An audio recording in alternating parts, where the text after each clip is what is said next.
নমস্কার। প্রথম পর্বটি শুরু করতে চলেছি। ইতিহাস ও ভূগোলের মধ্যে সম্পর্ক। ভারতবর্ষ নামকরণ। আমাদের পরম প্রিয় মাতৃভূমি ভারতবর্ষ বিশ্বের একটি অন্যতম প্রাচীনতম দেশ। প্রাচীন সাহিত্য, রামায়ণ, মহাভারত ও বিভিন্ন পুরাণে এই পবিত্র ভূমির উল্লেখ আছে। বলা হয় যে প্রাচীনকালে ভরত নামে এক রাজা এদেশে রাজত্ব করতেন। তার নাম থেকেই এদেশের নাম হয় ভারতবর্ষ। বিষ্ণু পুরাণে বলা হয় যে দেশ সমুদ্রের উত্তরে ও হিমালয়ের দক্ষিণে তার নাম ভারতবর্ষ। এখানে ভরতের সন্তানরা অর্থাৎ ভারতীয়রা বাস করে। আধুনিক ঐতিহাসিক ডক্টর রামশরণ শর্মা বলেন যে ভরত নামে এক প্রাচীন উপজাতির নাম অনুসারে এই দেশের নাম হয় ভারতবর্ষ। ভারতবর্ষের মানুষদের বলা হয় ভরত সন্ততি বা ভরতের উত্তরপুরুষ। বিদেশিদের কাছে আমাদের দেশ ইন্ডিয়া নামে পরিচিত। এই নামটি সংস্কৃত সিন্ধু শব্দ থেকে উদ্ধৃত। বিদেশিরা সিন্ধু নদের তীরবর্তী ভারতীয়দের সঙ্গে প্রথম পরিচিতি হয় এবং সিন্ধু নদের নাম অনুসারেই সেই দেশটি নামকরণ করে। প্রাচীন পারসিকরা সিন্ধুকে উচ্চারণ করত হিন্দু। এই থেকেই এই যুগে ভারতীয়দের সাধারণ নাম হয় হিন্দু ও কালক্রমে সেটা হিন্দুস্তান বা হিন্দুদের বাসভূমি নামে পরিচিত হয়। গ্রিক ও রোমানরা হিন্দুকে উচ্চারণ করত ইন্দুস। প্রাচীন এই ইন্দুস থেকেই আধুনিক ইন্ডিয়া শব্দের উৎপত্তি। এবার আলোচনা করা যাক প্রাকৃতিক পরিবেশ সম্পর্কে। ভারতের প্রাকৃতিক পরিবেশ। মহাদেশ সুলভ বৈচিত্র্য।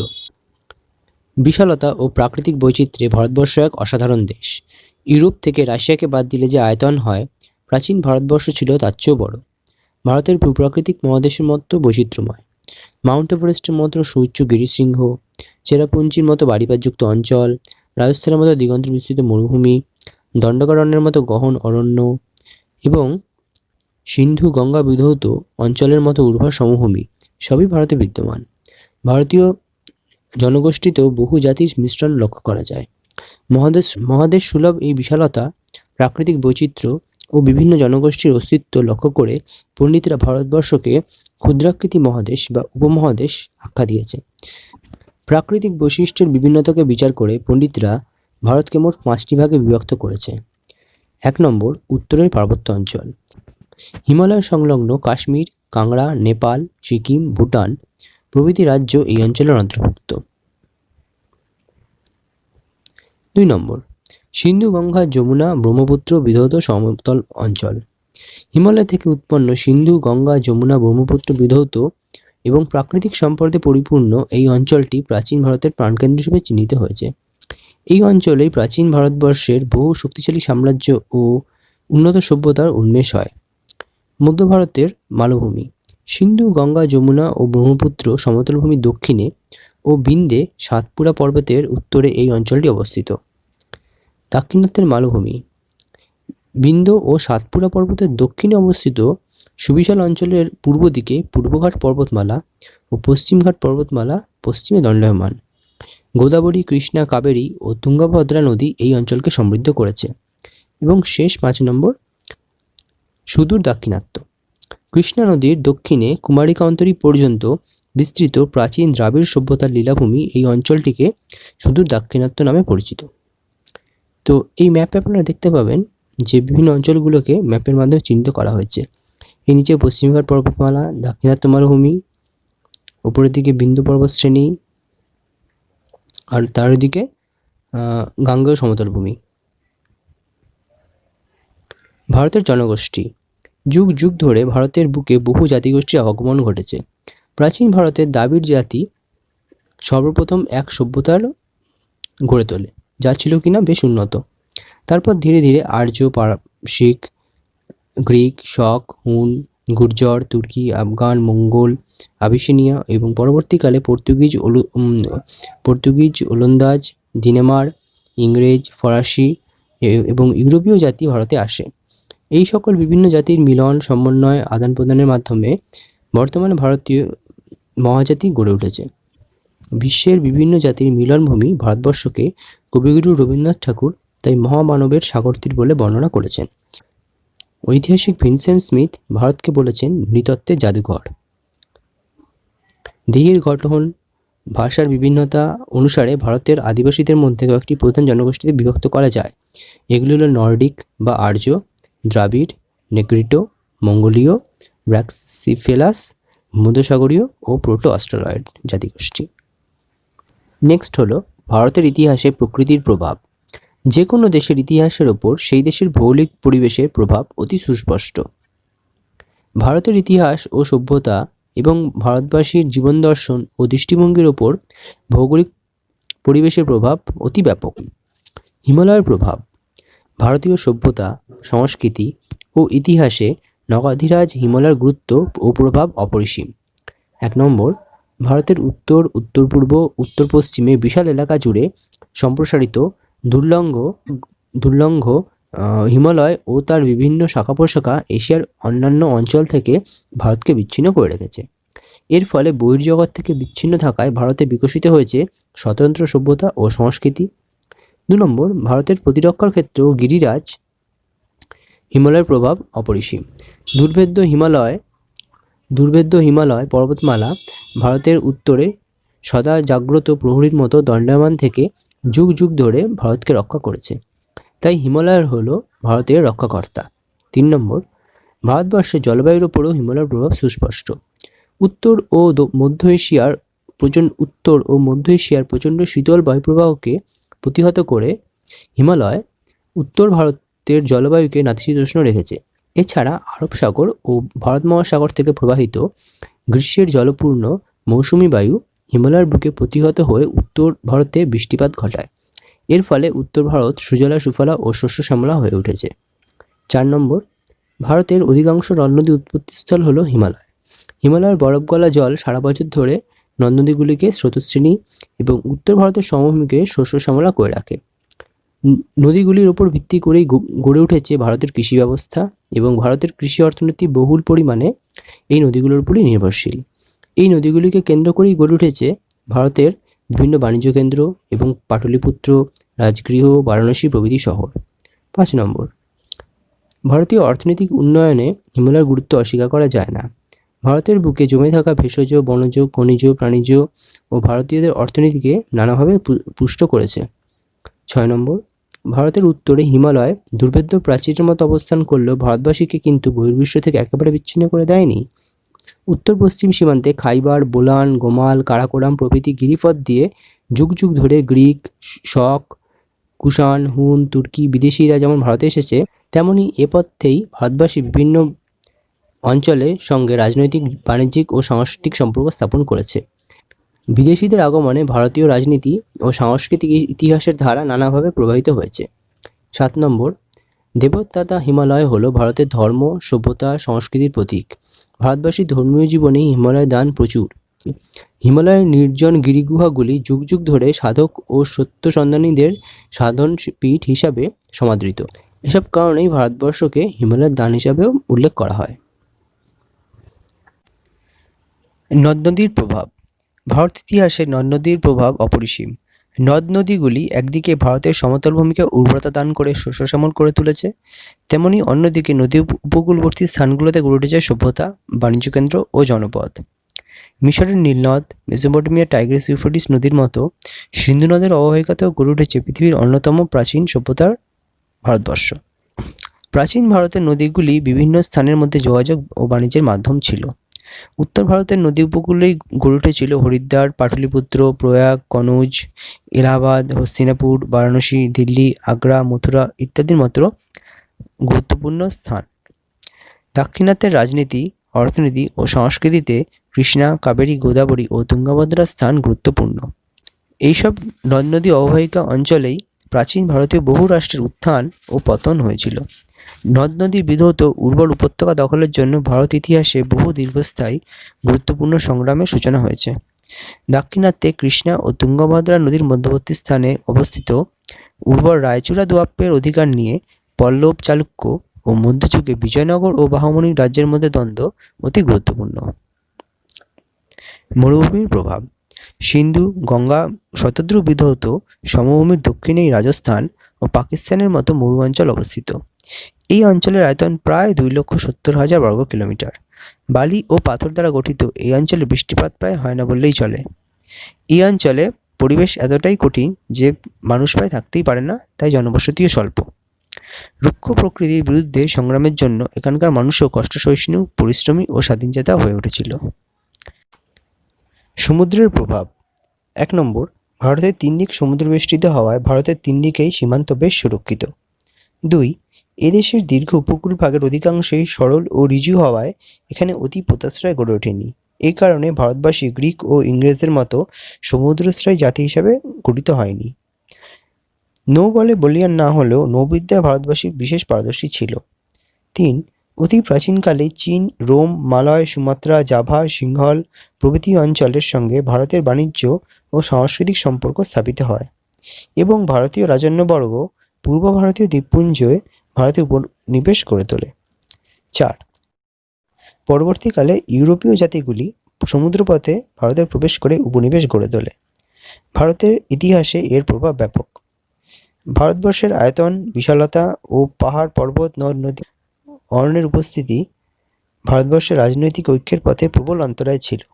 তেমনি এর ফলে ভারতের বিভিন্ন অঞ্চলের আদিবাসীদের মধ্যে পৃথক পৃথক জীবনযাত্রা প্রণালীর উদ্ভব হয়েছে। পর্বত, অরণ্য, মরু অঞ্চলের মানুষ কঠোর পরিশ্রমী, কষ্টসহিষ্ণু, নির্ভীক, শিকার ও পশুপালন তাদের বৃত্তি। সমতল অঞ্চলের মানুষদের জীবন কৃষি ও শিল্প নির্ভর। সমতল অঞ্চলের মানুষের জীবন কৃষি ও শিল্প নির্ভর। সীমান্তবর্তী অঞ্চলের আদিবাসীরা রণনিপুণ ও দৃঢ়চেতা। সমুদ্রের উপকূলবর্তী অঞ্চলের আদিবাসীদের প্রধান বৃত্তি ছিল ব্যবসা বাণিজ্য ও মৎস্য শিকার। এইভাবে প্রাকৃতিক বৈচিত্র্য ভারতবাসীর চরিত্র, দৃষ্টিভঙ্গি, বৃত্তি ও জীবনযাত্রা প্রণালীকে প্রভাবিত করেছে। নেক্সট পয়েন্ট, বৈচিত্র্যের মধ্যে ঐক্য। ভারতবর্ষ হলো বৈচিত্র্যের লীলাভূমি। প্রাকৃতিক পরিবেশ, জনগোষ্ঠী, ভাষা, ধর্ম, সামাজিক আচার আচরণ, পোশাক পরিচ্ছদ, জীবনযাত্রা প্রণালী, এই সব দিক থেকেই বৈচিত্র্যের সুস্পষ্ট পরিচয় পাওয়া যায়। বৈচিত্র্যের লীলাভূমি ভারত। পর্বতশ্রেণী, উত্তাল সমুদ্র, নদীমাতৃক বিস্তৃত সমভূমি, অসংখ্য নদ নদী, গহন অরণ্যানী, মরুপ্রান্তর প্রভৃতি দেশকে অপরূপ বৈচিত্র্যে পরিপূর্ণ করেছে। যুগ যুগ ধরে পৃথিবীর বিভিন্ন জাতিগোষ্ঠী, ধর্ম, ভাষার মানুষের আগমন হয়েছে এই ভারতভূমিতে। বিভিন্ন অঞ্চলের ও জাতিভেদের এই আচরণও ছিল পৃথক পৃথক। এই বৈচিত্র্যের প্রতি ইঙ্গিতই ঐতিহাসিক ভারতকে বিশ্বের সারাংশ বলে বর্ণনা করেছেন। এই বিপুল বৈচিত্র্যের অন্তরালে একটি ঐক্যের স্রোত যুগ যুগ ধরে ভারতের জীবনে প্রবাহিত হয়েছে। ঐক্য ও সমন্বয় হলো ভারতের জীবনের মূল সুর। ঐতিহাসিক ভিনসেন্ট স্মিথ ভারতবর্ষের এই সমন্বয়ের আদর্শকে বৈচিত্র্যের মধ্যে ঐক্য বলে আখ্যা করেছেন। তার মতে ভারতে একটি মূলগত ঐক্য বিদ্যমান। এই ঐক্য ভৌগোলিক একত্ব ও রাজনৈতিক একত্ব অপেক্ষা বহু গভীর। সুপ্রাচীন অতীত থেকেই হিমালয় থেকে কন্যাকুমারিকা পর্যন্ত বিস্তৃত ভূভাগ ভারতবর্ষ নামে পরিচিত ছিল। মনুসংহিতা ও বিষ্ণু পুরাণে বিভিন্ন শ্লোকেও অখণ্ড ভারতবর্ষের ধারণা পাওয়া যায়। মনে করা হয় যে পৌরাণিক রাজা ভরতের নাম থেকেই এই দেশের নাম হয়েছে ভারতবর্ষ এবং ভারতবাসীকে বলা হয় ভরত সন্তান বা ভরত সন্ততি। হিন্দু তীর্থস্থানগুলি কাশ্মীর থেকে দক্ষিণে কন্যাকুমারিকা এবং পশ্চিমে দ্বারকা থেকে পূর্বে কামরূপ পর্যন্ত সম্প্রসারিত। তীর্থযাত্রার মাধ্যমে একজন হিন্দু ভারতের সব অঞ্চলের সঙ্গে একাত্ম অনুভব করে। ভারতবর্ষ নাম উচ্চারণের সঙ্গে সঙ্গে আমাদের মনে আসমুদ্র হিমাচল এক বিশাল ভূখণ্ডের ধারণা জাগ্রত হয়। সাংস্কৃতিক ঐক্য। যুগ যুগ ধরে গ্রিক, পারসিক, শক, হুন, কুষাণ, পল্লব প্রভৃতি জাতির মানুষ পৃথক পৃথক সংস্কৃতি ও আচার আচরণ নিয়ে ভারতে প্রবেশ করেছে, কিন্তু ভারতীয় সংস্কৃতির চিরাচরিত মৌলিক রূপকে তারা কোনোভাবেই বিনষ্ট করতে পারেনি। সমন্বয়ের আদর্শে বিশ্বাসী ভারতের আগন্তুক মতবাদকে গ্রহণ করে নিজেও সংস্কৃতিতেই পুষ্ট করেছে এবং বিদেশিরাও ভারতীয় সভ্যতা ও সংস্কৃতি গ্রহণ করে কালক্রমে ভারতীয় সমাজে বিলীন হয়ে গেছে। বিভিন্ন জাতির সমবায় ভারতবর্ষে এক বিশেষ ধরনের মৌলিক সভ্যতা গড়ে উঠেছে, যে সভ্যতা পৃথিবীর অন্যান্য স্থানের সভ্যতা থেকে সম্পূর্ণ পৃথক। ভারতে প্রায় শতাধিক ভাষা উপভাষা থাকলেও মূল ভাষা থেকেই এই ভাষাগুলির উৎপত্তি। দ্রাবিড় ভাষাগুলি ব্যতীত অন্যান্য ভাষা মূলত সংস্কৃত থেকেই উৎপন্ন। প্রাচীন যুগ থেকেই সংস্কৃত ভাষা ভারতের বিভিন্ন অঞ্চলের মধ্যে যোগসূত্র স্থাপন করেছে। ভারতের বিভিন্ন স্থানে প্রতিষ্ঠিত সংস্কৃত ভাষা ও সাহিত্য চর্চার কেন্দ্রগুলি বিভিন্ন প্রান্তের ছাত্রেরা সমবেত হয়ে ভারতীয় ঐক্য আদর্শকে বলবতী করে তুলেছে। এই প্রসঙ্গে স্মরণীয় যে গুপ্তোত্তর যুগ থেকে সংস্কৃত ভাষা রাষ্ট্রীয় ভাষার মর্যাদা অর্জনে সক্ষম হয়। লিপি থেকে জানা যায় যে উত্তর ভারতে অধিকাংশ লিপির উৎপত্তি ঘটেছে ব্রাহ্মলিপি থেকে। ধর্মীয় প্রভাব। হিমালয় থেকে কন্যাকুমারিকা পর্যন্ত বিস্তীর্ণ স্থানে তীর্থস্থান, নদ-নদী, পাহাড় পর্বত সকলেই হিন্দুদের কাছে পবিত্র। হিন্দুর ধর্মীয় আচার আচরণে সর্বত্রই একই মন্ত্র উচ্চারিত হয়। বেদ, উপনিষদ, পুরাণ, গীতা, রামায়ণ, মহাভারত সকলেই হিন্দু ধর্মের কাছে পবিত্র ধর্মগ্রন্থ। মূল সংস্কৃত রামায়ণ ও মহাভারতকে কেন্দ্র করে ভারতের বিভিন্ন অঞ্চলে আঞ্চলিক ভাষায় রামায়ণ মহাভারত রচিত হয়েছে। প্রাচীন ভারতের বিভিন্ন ধর্মগুরুরা ভারতের বিভিন্ন অঞ্চলে ধর্মপ্রচার করে বিভিন্ন জাতিগোষ্ঠীর মধ্যে ঐক্যের সঞ্চার করেছেন। শঙ্করাচার্য, শ্রীচৈতন্য, মাধবাচার্য, বল্লভাচার্য, তুকারাম, নানক, কবির, তুলসীদাস, সুফিসন্ত শেখ, সেলিম চিশতি, খাজা মঈনুদ্দিন চিশতি প্রমুখ ধর্মপ্রচারকের অবদান এক্ষেত্রে উল্লেখযোগ্য। বিশ্ববিদ্যালয়ের প্রভাব। ভারতের ঐক্য আদর্শ প্রচারে বিভিন্ন বিশ্ববিদ্যালয়গুলির ভূমিকা উল্লেখযোগ্য। হিন্দু বিদ্যাচর্চার ক্ষেত্রে কেন্দ্র হিসেবে বারাণসী, মথুরা, নালন্দা, তক্ষশিলা, কাঞ্চি, উজ্জয়িনী, নবদ্বীপ এবং বৌদ্ধ শাস্ত্র অনুশীলনের ক্ষেত্রে নালন্দা, বিক্রমশিলা প্রভৃতি বিশ্ববিদ্যালয়গুলি গুরুত্বপূর্ণ ছিল।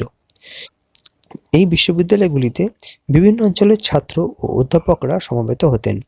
তারা জানাতেন যে তারা একই বিশ্ববিদ্যালয় ও একই আচার্যের শিষ্য। এর ফলে তাদের মধ্যে ঐক্যবোধ সুদৃঢ় হতো। রাজনৈতিক ঐক্যের আদর্শ।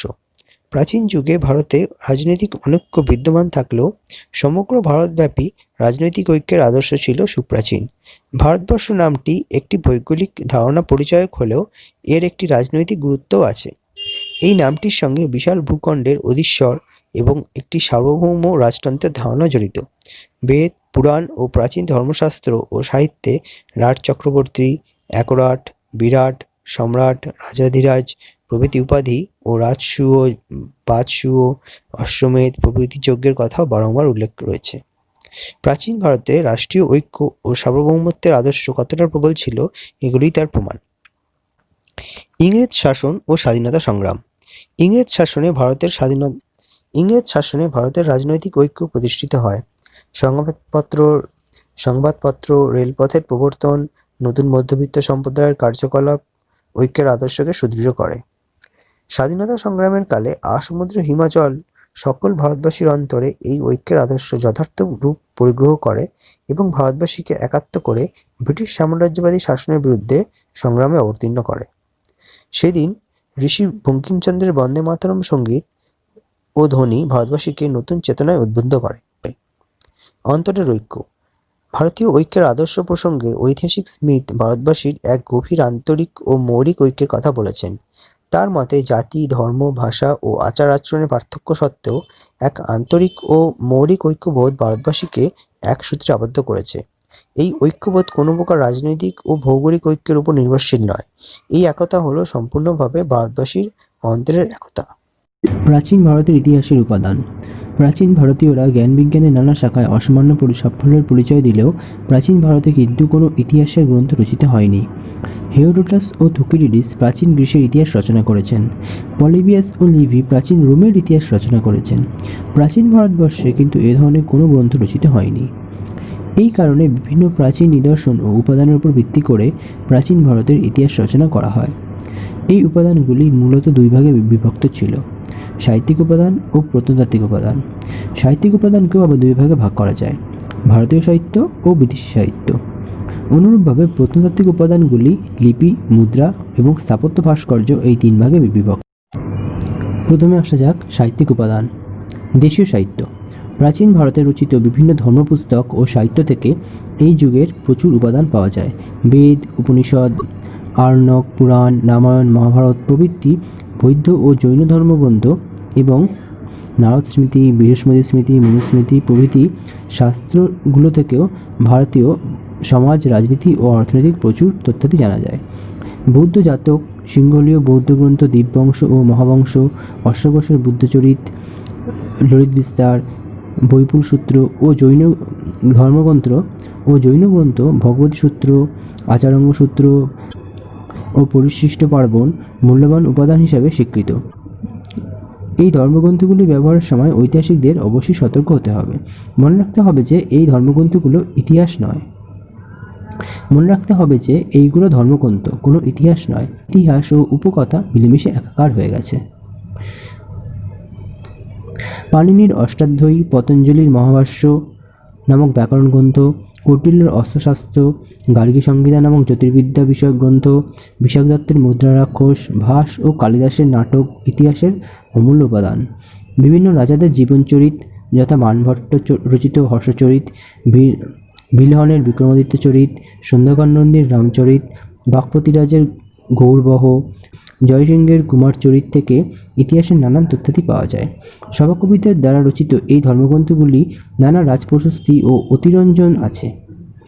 সভাকবিদের দ্বারা এই রচিত ধর্মগ্রন্থগুলিতে নানা রাজপ্রশস্তি ও অতিরঞ্জন আছে।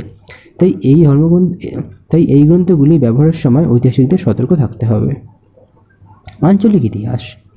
প্রাচীন যুগে রচিত সোমেশ্বরের রসমালা ও কৃতিকৌমুদী, হরিসিংহের সুকৃতি সংকীর্তন, মেরুতুঙ্গের প্রবন্ধ চিন্তামণি ও রাজশেখরের প্রবন্ধকোষ থেকে গুজরাট ও কলহনের রাজতরঙ্গিনী থেকে কাশ্মীরের কথা জানা যায়। রাজতরঙ্গিনী গ্রন্থে খ্রিস্টীয় সপ্তম শতক থেকে দ্বাদশ শতক অবধি কাশ্মীরের ধারাবাহিক ও প্রামাণিক ইতিহাস বিধৃত রয়েছে। রাজতরঙ্গিনী হল প্রাচীন ভারতের একমাত্র গ্রন্থ যাকে যথার্থভাবে ইতিহাস গ্রন্থ বলা চলে। এছাড়া সিন্ধু, নেপাল, দাক্ষিণাত্যের বিভিন্ন অঞ্চলে বেশ কিছু ইতিহাস গ্রন্থ পাওয়া গেছে। বৈদেশিক বিবরণ। বৈদেশিক বিবরণ থেকেও প্রাচীন ভারতের অনেক গুরুত্বপূর্ণ কথা জানা যায়। ইতিহাসের জনক হিসেবে পরিচিত ঐতিহাসিক হেরোডোটাস ও গ্রিক চিকিৎসক টেসিয়াসের রচনা থেকে ভারতের উত্তর পশ্চিম সীমান্তে পার্সিক আধিপত্যের কথা জানা যায়। কার্টিয়াস, ডয়োডোরাস, অ্যারিয়ান, প্লুটার্ক, জাস্টিন প্রমুখের রচনায় আলেকজান্ডারের ভারত আক্রমণের কথা জানা যায়। গ্রিক দূত মেগাস্থিনিস, ডেইমেকোস ও ডায়োনিসাসের রচনায় মধ্যযুগের বিবরণ পাওয়া যায়। জনৈক অজ্ঞাতনামা গ্রিক নাবিক রচিত Periplus of the Erythraean sea নামক গ্রন্থ থেকে খ্রিস্টীয় প্রথম শতকের ভারতের অর্থনৈতিক, বাণিজ্যিক ও ভূগোল সংক্রান্ত তথ্য পাওয়া যায়। টলেমির ভূগোল ও প্লিনির রচনাও মূল্যবান ঐতিহাসিক উপাদান। চৈনিক পরিব্রাজক ফা হিয়েন, হিউয়েন সাং, ইৎসিং প্রভৃতি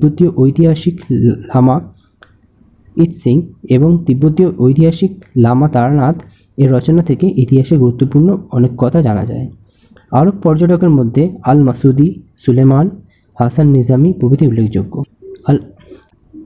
আল বেরুনি রচিত তহকক-ই-হিন্দ গ্রন্থে খ্রিস্টীয় একাদশ শতাব্দীর সূচনা পর্বের ভারতীয় জীবনের বহু মূল্যবান তথ্য বিবৃত রয়েছে। ঐতিহাসিক ফ্লিটের মতে, মুদ্রা, ভাস্কর্য, স্থাপত্য, ঐতিহ্য ও সাহিত্য থেকে আমরা যে বিবরণ পাই তার সত্যতা নির্ণয় করতে শিলালিপি আমাদের যথেষ্ট সাহায্য করে। ঐতিহাসিক রমেশচন্দ্র মজুমদারের মতে, প্রাচীন ভারতের রাজনৈতিক ইতিহাস রচনায় লিপির গুরুত্ব সর্বাধিক। যুদ্ধবিগ্রহ, জন্মমৃত্যু, বিশেষ কোনো ঘটনাকে স্মরণীয় করে রাখা, মন্দির নির্মাণ, ভূমিদান, ধর্মপ্রচার, রাজকীয় নির্দেশ প্রভৃতি বহু উদ্দেশ্যে লিপি উৎকীর্ণ করা হতো। এইসব লিপিগুলি ইতিহাসের অমূল্য সম্পদ।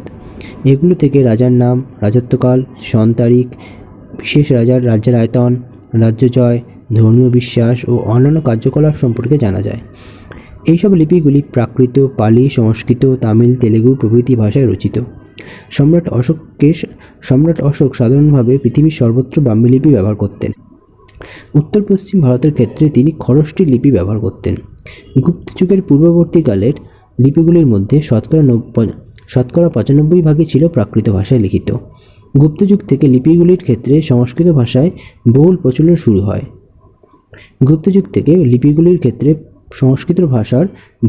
শুরু হয়। এইসব লিপিগুলির মধ্যে সম্রাট অশোকের বিভিন্ন লিপি, কলিঙ্গরাজ খারবেলের হস্তিগুম্ফা লিপি, সাতবাহনরাজ গৌতমীপুত্র সাতকর্ণীর নাসিক প্রশস্তি, সমুদ্রগুপ্তের সভাকবি হরিসেন রচিত এলাহাবাদ প্রশস্তি, শক রাজা রুদ্রদমনের জুনাগড় স্তম্ভলিপি, চালুক্য পুলকেশীর সভাকবি রবিকীর্তি রচিত আইহোল লিপি বিশেষ উল্লেখযোগ্য। ভারতের বাইরে এশিয়া মাইনরের বোঘাজকই, পারস্যের বেহিস্তান, পার্সোপোলিস, নাক্স-ই-রুস্তম এবং আফগানিস্তান, জবদ্বীপ, সুমাত্রা, চীন প্রভৃতি স্থানে আবিষ্কৃত লিপি থেকে ওই সকল স্থানের সঙ্গে ভারতের বাণিজ্যিক ও সাংস্কৃতিক যোগাযোগের কথা জানা গেছে। মুদ্রা। ভারতের প্রাচীন ইতিহাসের উপাদান হিসেবে মুদ্রার গুরুত্ব অনস্বীকার্য। সাহিত্য ও শিলালিপি থেকে যেসব তথ্য পাওয়া যায় সেগুলোর সত্যতা যাচাই করতে মুদ্রার যথেষ্ট সাহায্য করে। মুদ্রাগুলি সাধারণত রাজার নাম, সন, তারিখ, মূর্তি, নানান দেবদেবীর মূর্তি খোদাই করা থাকতো। কুষাণ রাজ কনিষ্কের মুদ্রায় অঙ্কিত বিভিন্ন দেবদেবীর মূর্তি থেকে তার সমন্বয়ী ধর্মীয় আদর্শের কথা জানা যায়। গুপ্ত সম্রাট সমুদ্রগুপ্তের মুদ্রায় তার বীণা বাদরত মূর্তি থেকে তার সঙ্গীতানুরাগের পরিচয় মেলে। এইসব মুদ্রা থেকে কেবলমাত্র রাজার নাম, রাজত্বকাল, শক ও উপাস্য দেবদেবীর কথাই নয়, ধাতুশিল্প, শিল্পকলা, রাজ্যের বহু লিপি ও দেশের অর্থনৈতিক অবস্থা সম্পর্কেও পরিচয় পাওয়া যায়। ভারতে প্রচুর পরিমাণে রোমান মুদ্রার অস্তিত্ব ও রোমের সঙ্গে ভারতের ঘনিষ্ঠ সম্পর্কের কথা এর থেকে জানা গেছে। ভারতের প্রজাতান্ত্রিক রাজ্য মালব, যৌধ ও পাঞ্চাল প্রভৃতির সম্পর্কে ঐতিহাসিক তথ্যের একমাত্র উপাদান হল মুদ্রা। মুদ্রার সাহায্য ব্যতীত রাজ্যগুলির ইতিহাস আমাদের অজ্ঞাতই থেকে যেত। কুষাণদের ইতিহাস রচনায় মুদ্রা মেরুদণ্ড হিসেবে চিহ্নিত হয়েছে। কুষাণদের ইতিহাস রচনায় মুদ্রা মেরুদণ্ড হিসেবে চিহ্নিত হয়েছে। ভারতের উত্তর পশ্চিম সীমান্তে রাজত্বকারী ব্যাকট্রিয় গ্রিকদের ইতিহাসও জানা যায় এই মুদ্রার সাহায্যে। একমাত্র মুদ্রার সাহায্যেই ওই অঞ্চল রাজত্বকারী 30 জন গ্রিক রাজার নাম ও তাদের রাজত্বকালের সম্পর্কে পরিচয় মেলে। স্থাপত্য ভাস্কর্য। প্রাচীন নগর, মঠ, মন্দির, দুর্গ, অট্টালিকা, ধ্বংসাবশেষ, সমাধি, স্তম্ভ, স্মৃতিস্তম্ভ, প্রাচীন শিল্পকীর্তি, দেবদেবীর মূর্তি, মৃৎশিল্প, মৃৎপাত্র প্রভৃতি প্রাচীন ভারতের ইতিহাসের প্রত্নতাত্ত্বিক উপাদান হিসাবে স্বীকৃত। রাজনৈতিক ইতিহাসের পক্ষে উল্লেখযোগ্য না হলেও শিল্পকলার বিবর্তন ও সাংস্কৃতিক ইতিহাসে এর গুরুত্ব অসীম। এগুলি থেকে বিশেষ যুগের শিল্পকলা, ধর্ম, অর্থনৈতিক অবস্থার চিত্র পাওয়া যায়। তক্ষশিলা, সারনাথ, পাটলিপুত্র, কৌশাম্বী, হস্তিনাপুর প্রভৃতি স্থানে খননকার্য চালিয়ে অনেক ইতিহাসের গৌরবময় অধ্যায় আবিষ্কৃত হয়েছে। ভারতের বাইরে বালুচিস্তান, তুর্কিস্তানে খননকার্যের ফলে ওইসব অঞ্চলের সাথে ভারতের ঘনিষ্ঠ সম্পর্কের কথা জানা যায়। কম্বোজের আঙ্কোর ভাট ও জাভার বড়বুদুরের মন্দির এই দুটি ভারতের ঔপনিবেশিক ও সাংস্কৃতিক বিস্তারের সাক্ষ্য বহন করে। এই পর্বটি এখানেই সমাপ্ত হলো। পরবর্তী পর্বের নোটিফিকেশন পেতে চ্যানেলটি সাবস্ক্রাইব করুন ও এটি কেমন লাগলো তা কমেন্ট বক্সে জানান।